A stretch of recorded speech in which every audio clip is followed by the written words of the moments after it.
Bismillahirrahmanirrahim. Assalamualaikum warahmatullahi wabarakatuh.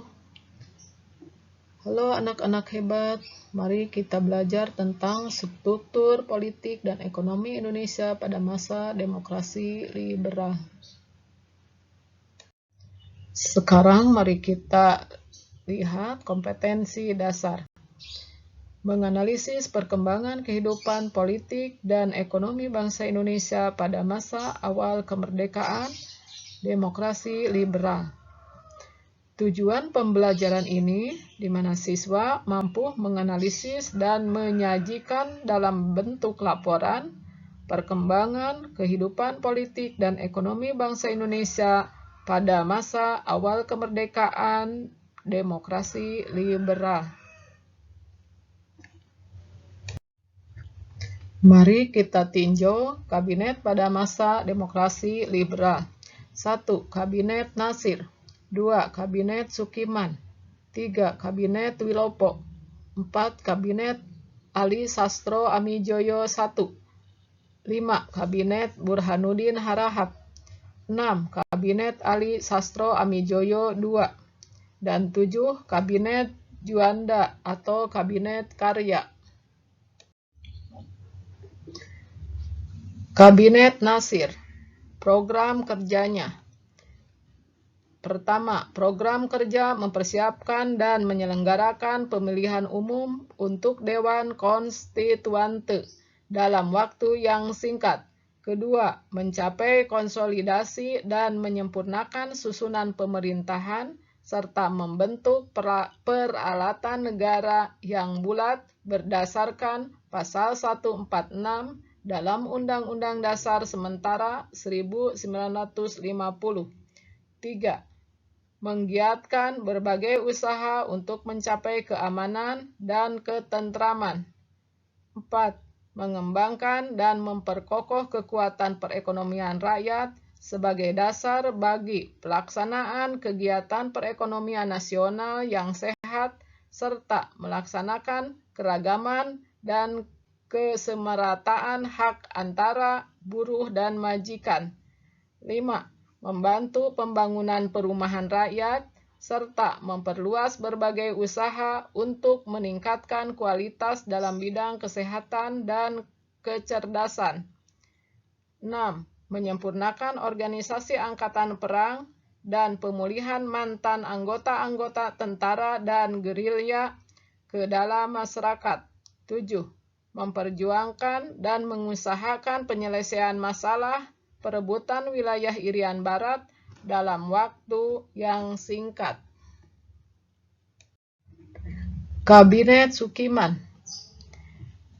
Dalam bidang keamanan, menjalankan tindakan tegas sebagai negara hukum serta memberikan jaminan keamanan dan ketentraman.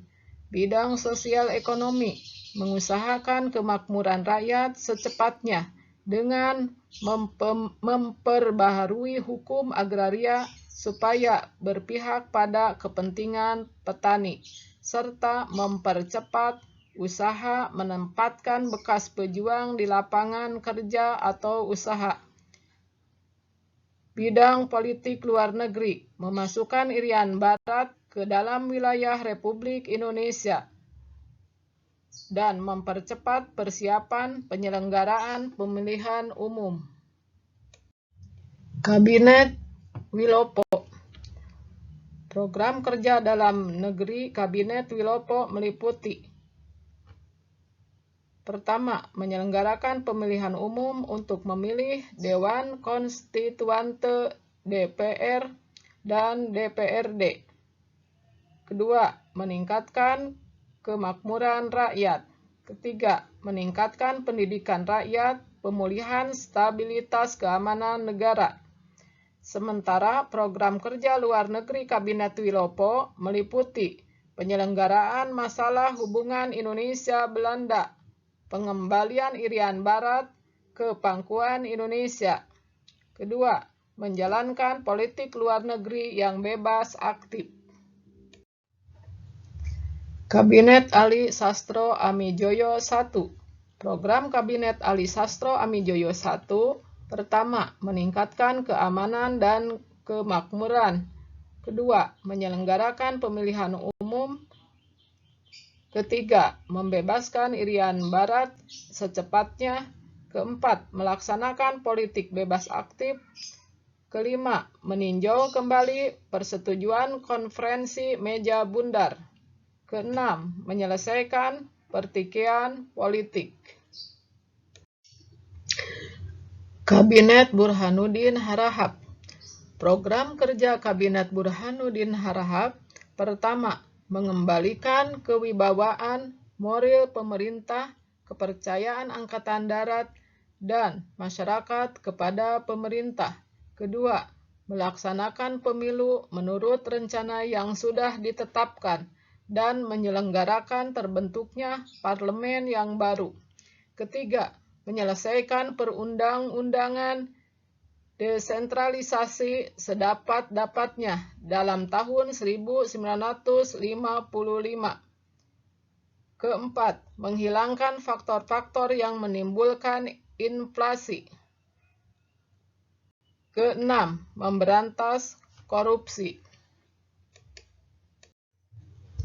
Kabinet Ali Sastro Amijoyo II. Program kerja kabinetnya sebagai berikut.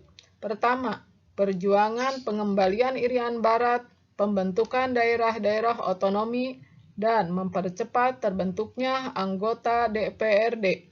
2. Mengusahakan perbaikan nasib kaum buruh dan pegawai.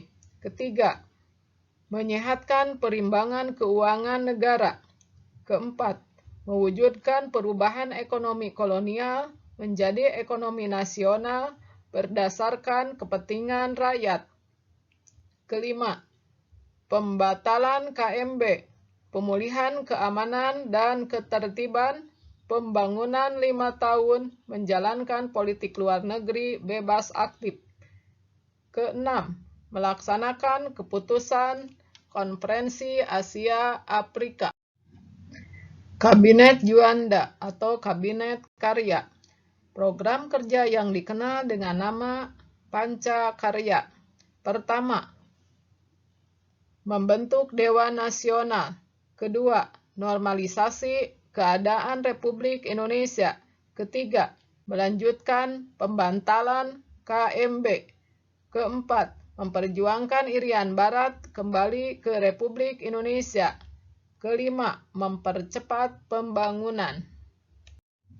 Nah, sekarang anak-anak, mari tinjau tentang sistem multipartai. Sistem multipartai didasarkan adanya Maklumat Wakil Presiden 3 November 1945. Dalam maklumat tersebut, Muhammad Hatta memberikan kebebasan pembentukan partai politik. Menurut Muhammad Hatta, sistem multipartai bertujuan untuk memudahkan kekuatan perjuangan dan memudahkan dalam meminta pertanggungjawaban kepada barisan perjuangan. Pada perkembangannya, partai politik pada masa demokrasi liberal saling bersaing, mencari kesalahan, dan saling menjatuhkan. Pemilu 1955. Pemilu pada tanggal 29 September 1955 untuk memilih anggota parlemen atau DPR dengan hasil sebagai berikut. Partai Nasional Indonesia 57 kursi. Partai Masyumi 57 kursi. Partai Nahdlatul Ulama 45 kursi. Partai Komunis Indonesia 39 kursi. Adapun pemilu pada 15 Desember 1955 untuk memilih anggota konstituante dengan hasil sebagai berikut. 1. Partai Nasional Indonesia 119 kursi. 2. Masyumi 112 kursi. 3. Nahdlatul Ulama 91 kursi. Dan 4. Partai Komunis Indonesia 60 kursi. Anak-anak, mari kita tinjau tugas konstituante hasil pemilu 1955. Ternyata terjadi kegagalan dalam menyusun undang-undang. Apa penyebabnya? Pertama, perdebatan berlarut-larut dalam konstituante. Kedua, adanya perselisihan antara partai. Ketiga, adanya desakan untuk kembali kepada Undang-Undang Dasar 1945. Langkah yang diambil oleh pemerintah. Pertama, Presiden Soekarno mengusulkan agar Undang-Undang Dasar 1945 diberlakukan kembali sebagai konstitusi negara. Kedua, Presiden Soekarno membubarkan konstituante melalui Dekret Presiden 5 Juli 1959. Sekarang mari kita tinjau tentang pemikiran ekonomi nasional dan pada masa demokrasi liberal. Menurut Sumitro Joyo Hadikusumo, pembangunan ekonomi pada masa demokrasi liberal masih menemui berbagai hambatan. Kondisi tersebut disebabkan sistem ekonomi kolonial masih mengakar kuat di Indonesia. Menghadapi kondisi tersebut, Sumitro Joyo Hadikusumo menitikberatkan ekonomi nasional dengan memperkuat sistem perdagangan. Selain itu, pemerintah merangkul kaum pribumi untuk mewujudkan kelas pengusaha pribumi. Nah, sekarang mari kita pelajari tentang upaya mengatasi masalah ekonomi pada masa demokrasi liberal. Pertama, dengan gerakan Benteng. Yang kedua, gerakan Gunting Sapirudin. Ketiga, nasionalisasi perusahaan asing. Keempat, sistem ekonomi Alibaba. Kelima, membentuk Biro Perancang Nasional. Gerakan Benteng. Tujuan sistem ekonomi Gerakan Benteng yaitu untuk membangun kelas pengusaha pribumi agar memiliki usaha seperti toko sendiri, dengan harapan bisa bersaing dengan sehat terhadap kelompok masyarakat lainnya. Dampak sistem ekonomi Gerakan Benteng. Tentunya dampak yang diharapkan dari program ini adalah kelompok pengusaha pribumi bisa terbangun dan ekonomi nasional pun bertumbuh. Namun, ternyata hasilnya tidak sesuai dengan harapan, malah membawa kerugian yang besar untuk pemerintah. Gunting Sapirudin.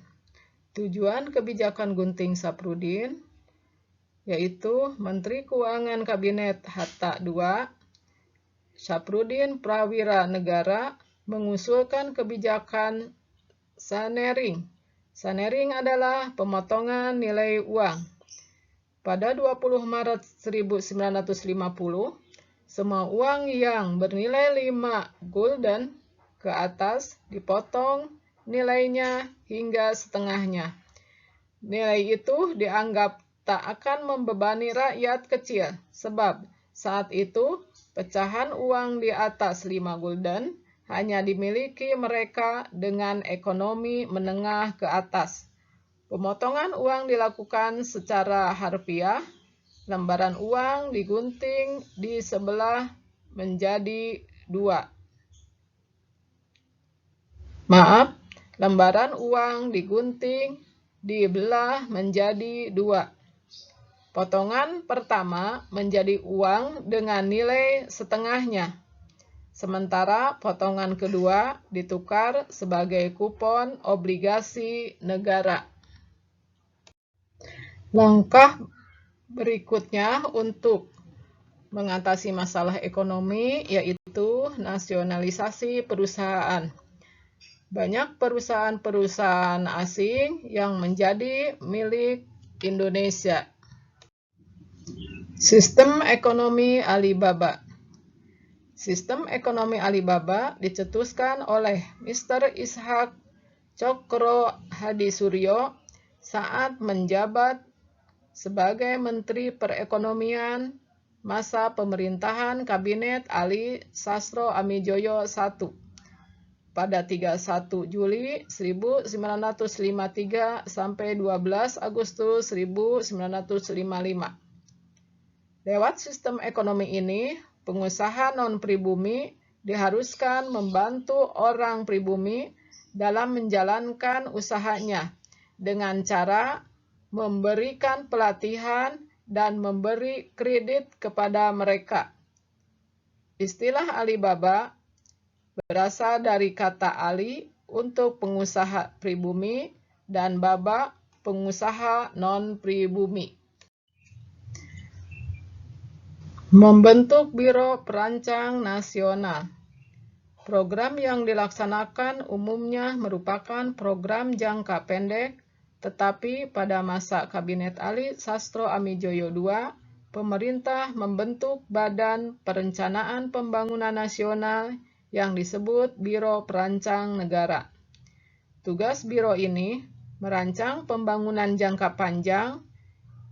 Insinyur Juanda diangkat sebagai Menteri Perancang Nasional. Biro ini berhasil menyusun rencana pembangunan 5 tahun, yang rencananya akan dilaksanakan antara tahun 1956 sampai 1961. Dan disetujui DPR pada tanggal 11 November 1958. Tahun 1957, sasaran dan prioritas rencana pembangunan 5 tahun diubah menjadi Musyawarah Nasional Pembangunan atau MUNAP.